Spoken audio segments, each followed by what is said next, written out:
this. Pray for us. All right. Of course, this is the 82nd anniversary of Providence Baptist Church. Some of you can relate to that, maybe. And we'll just give you a little background because we got a lot of new people and new pastor and all of that. And some of you have seen this before, of course, on that. But get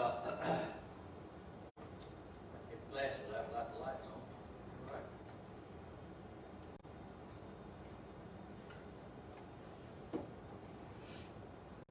Somebody may recognize that house.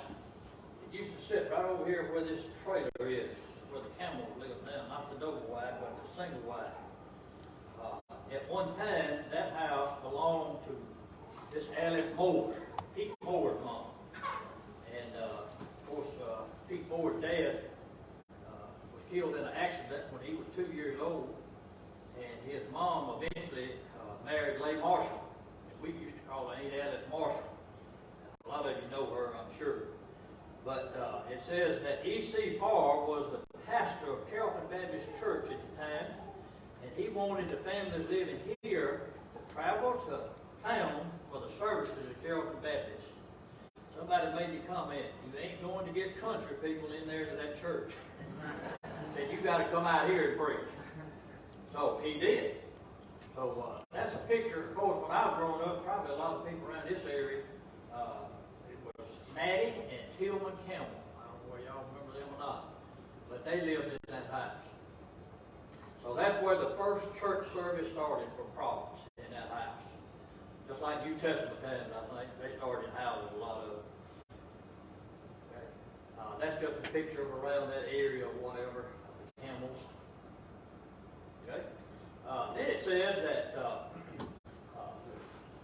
when Aunt Alice married Mr. Marshall, she moved to Carrollton and started going to Carrollton Baptist Church, so they really didn't have anywhere to meet anymore. So they started meeting in a brush arbor. Probably 95% of you never heard of a brush arbor. How would you like to be out there on them bushes today? It'd be hot, wouldn't it? But that's where they met for a while, and they planned, it says, revival for the spring and the fall, and that's basically where they met. And it says at the end of the fall revival, they decided to build a church. Okay? And of course, you're running up to one, see if I get it. That's Frances Whitehead. She owned this land in this particular area, and she donated that land for the old wood church to be built on it. Okay? That's just a picture of some of the front part of the church. I think a few of these are going to be. That's a picture of the old inside of the church. Some of you probably would recognize some folks there. The little boy that's walking up the aisle, I think that's Ronnie Moore. The one that ain't paying attention, that's me. That pew, in that little pew. Turn around and look. And of course, that's Mr. Tillman Campbell and Miss Maxine Beckwith and Mr. Fincher and some others in there. Supposedly it was a 20 by 30-foot church. Like I said, donated land.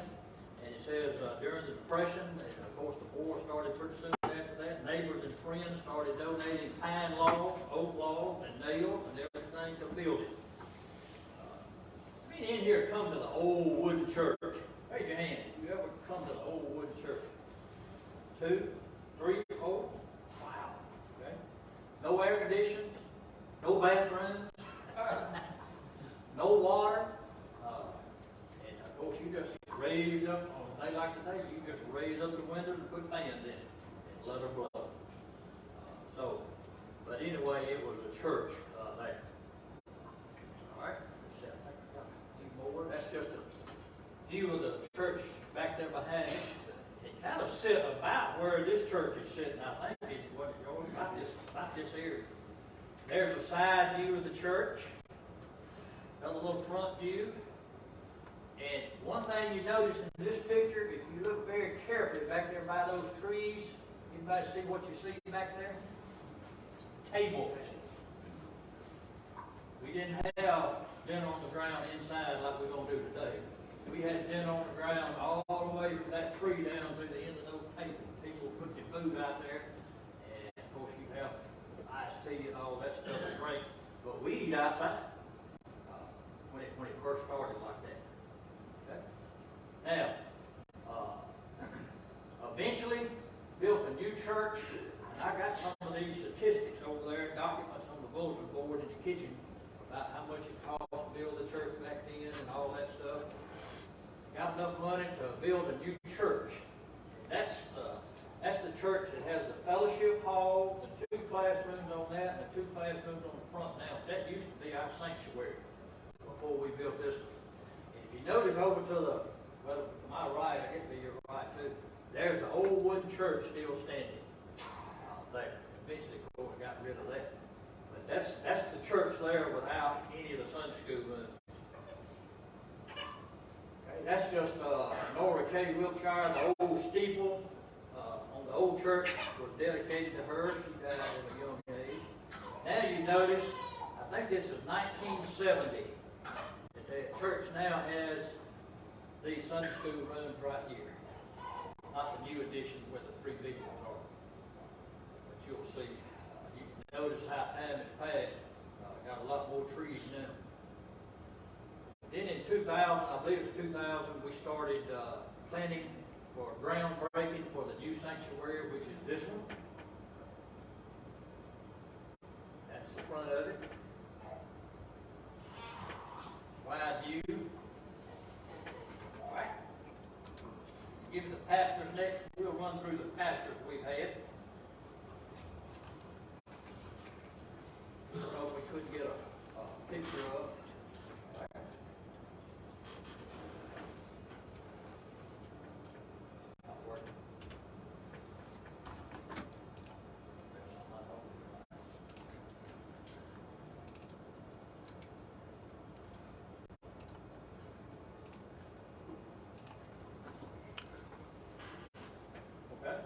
Actually, the first pastor was Earl Waldron.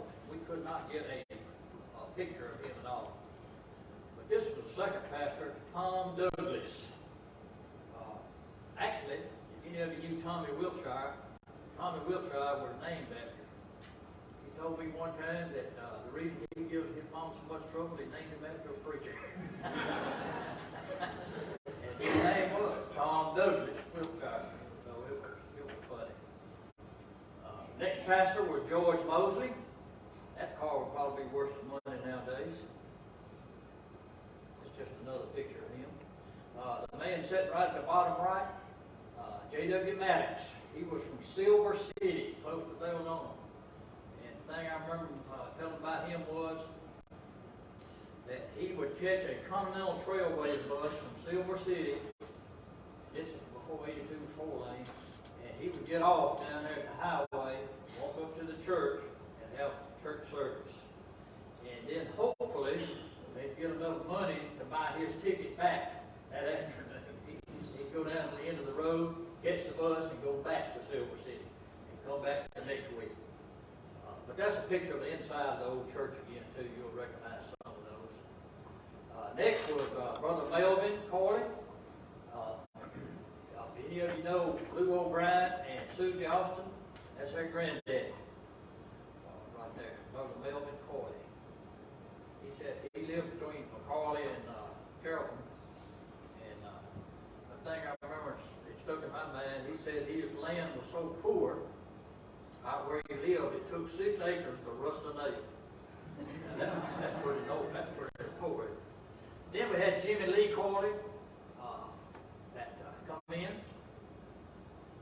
Then, after Brother Jimmy Lee Corley left, we started going for about 7 or 8 years for little preachers out of Mississippi College. And Paul Nix was one of them. He looked hungry there, didn't he? That's him on the right. Paul Nix, okay, from Mississippi College.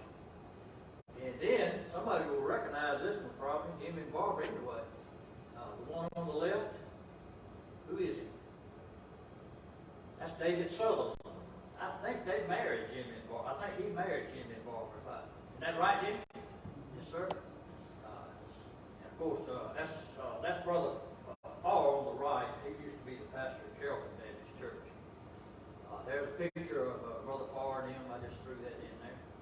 that's Brother David Sutherland again and his wife. Okay. I believe this fellow, I believe Brother John Gray is still living, isn't he? He lived. He's up in his 90s, but Brother John Gray and his wife, they served here about 2 years in the late 60s. And the thing I remember about Brother John Gray, on Sunday nights, he could sing pretty good. On Sunday nights, he said, I'm going to teach y'all how to read music and look at notes and all that stuff. That lasted 1 week. After the first class, we went back to having preaching on Sunday night. So, okay. And then Benny Watson on the left there. He stayed, out of our 82 years, he stayed 37 and a half years here. Just about half of our life he served as pastor here. Okay. And then Brother Randy Williamson. That's Miss Joanna's son-in-law. Then the Haggertys come in. Okay, Brother David. Big little bitty rascal when they come. David and Danita. Dr. Jim Kelly and his wife come in. Let's see who we're going to have next. Wow.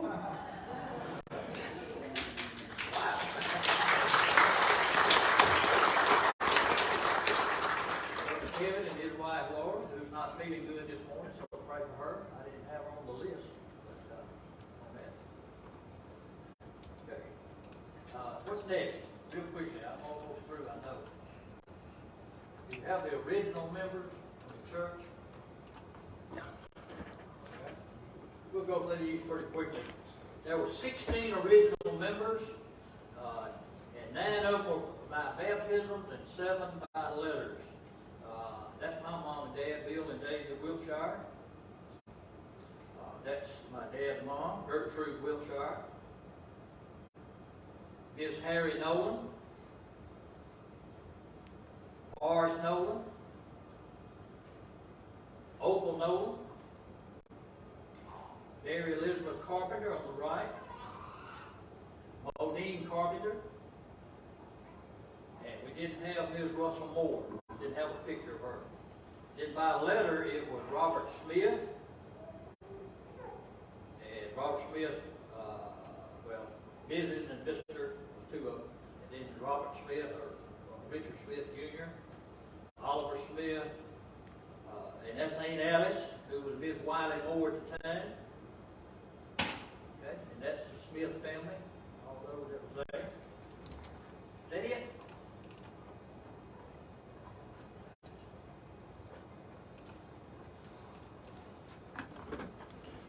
Is that a bunch of them? I don't know whether we got time to go through all those. I'll just run through them quickly. Miscellaneous pictures.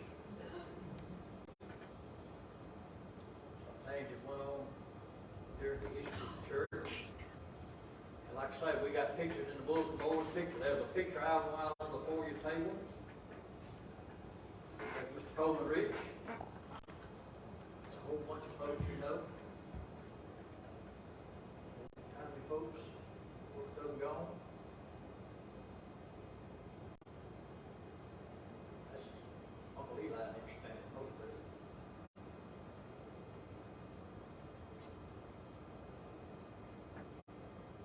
Mr. Moore, don't we?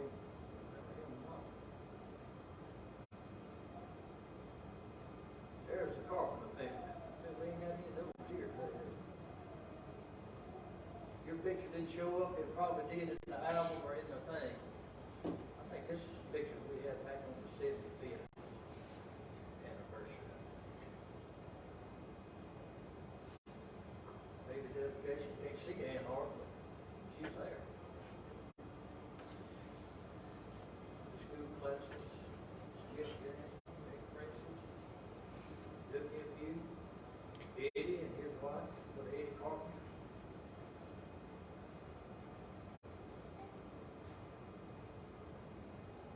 Okay.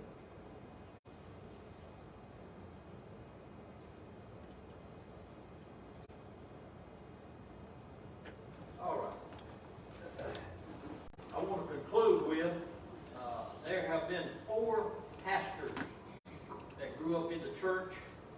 Wiltshire, Brother Eddie Carpenter, Gary Moore, and Brother Randy Williamson. So for a little small church, we did pretty good. And thank you very much for